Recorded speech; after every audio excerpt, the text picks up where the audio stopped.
Troy and Terry Steiner are associated with Bismarck, North Dakota. What was their influence on you? They're a little bit older.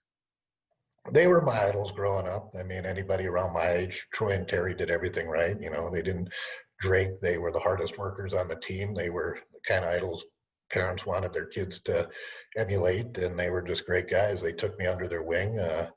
And they kind of put North Dakota on the map. You know, North Dakota always had good high school teams. We couldn't compete nationally, I wouldn't think, but uh, we always had, you know, some pretty good kids here and there. But Troy was, I think, the first North Dakotan to ever win.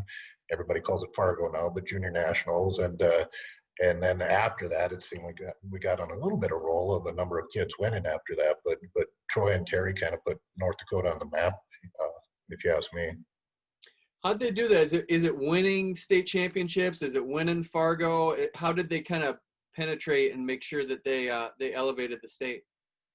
Well, by winning Fargo, I mean, North Dakota, it's not, you know, it hasn't been the toughest wrestling state to win a state title. It's not like Pennsylvania or California where it's really tough. There's two classes.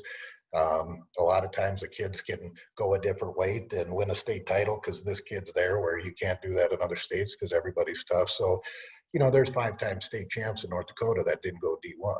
And that's not to say they weren't good wrestlers, but until you go, you've got to go outside the state and place at Fargo or nowadays a Super 32 or something like that to get raise the eyebrows of colleges, D1 colleges anyway. And then the Steiners came to Oregon State during your time. Yep. So Randy Couture was the assistant that Joe brought in then. Randy's a great guy, and I still talk to Randy today. And he did a lot for me. And then Terry and Troy came out there. And it was real nice for them to come out there because it was a little bit of home. You know, I was 2,000 miles away and had went out to wrestle for Mark Johnson, and he left. And then I kind of felt a little stranded there. So when Terry and Troy came out there, obviously my teammates meant a lot to me, and I'm still good friends with a lot of them today. But it was nice for Terry and Troy. I got a little lonely out there and had never been from home. And when they came out, it was really nice.